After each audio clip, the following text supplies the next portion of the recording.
Hey, what's going on? You know who it is. You know what it is. All right, you guys, peep game.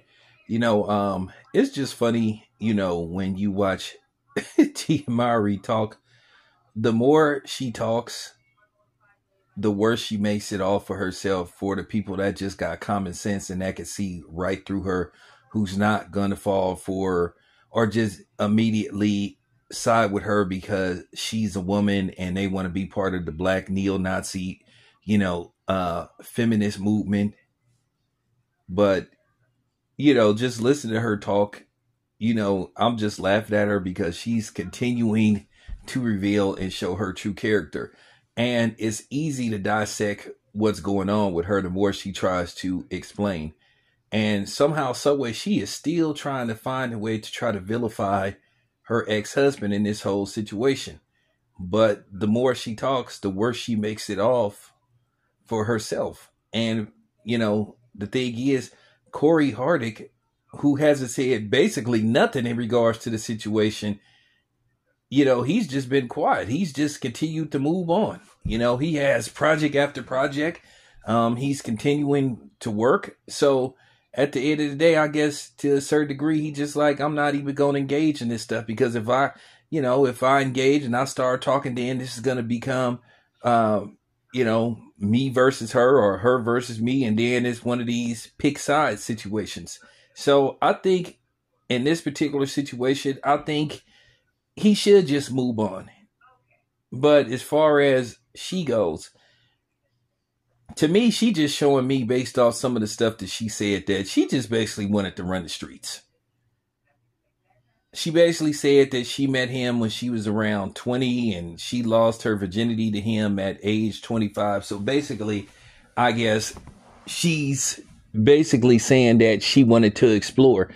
Funny thing is, you waited till you got into your mid 40s to want to explore. And then you have to understand you can't, in most situations, do at however old she is, 44, 45, 46, what you did when you was 26. She said she graduated, which a lot of people was like, graduated? What? Excuse me?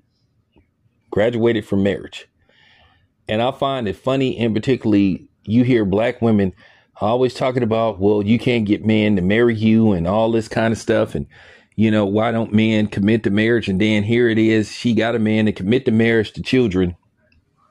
And it seems to me that they did it in the right order, at least married, then had the children. But she woke up and just decided she wanted to be single. And no telling who influenced her.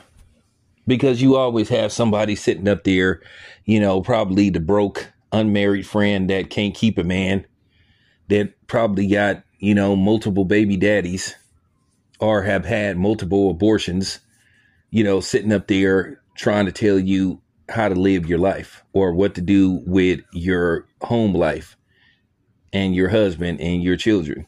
So that could be part of the problem. That could be a piece of the puzzle. Because these situations are not as complex as they seem to be. I've seen it all. I've heard it all. Keep in mind, I'm 50. So I've seen stuff. I've experienced stuff. I've witnessed stuff. So I know. So listening to her and how she talked about the situation, she basically, wanted to explore. And now that she's, a single mother or a divorcee, she see that, the grass ain't greener on the other side.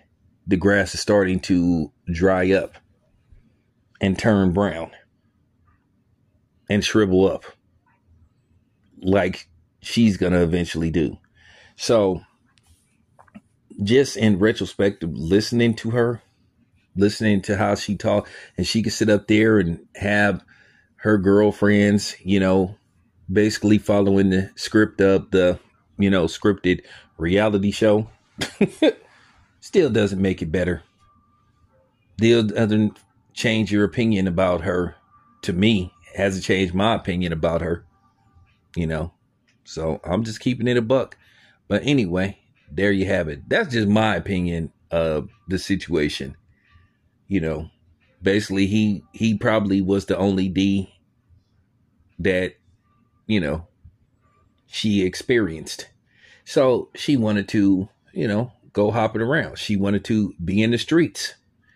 So now she see being in the streets isn't always where it's at. Now she don't have a home and a warm bed and a man to come home to on a regular basis because she decided, at 40 plus, that she wanted to be a 304 or practice 304ism. So there you have it. It's your boy Town. I'm out.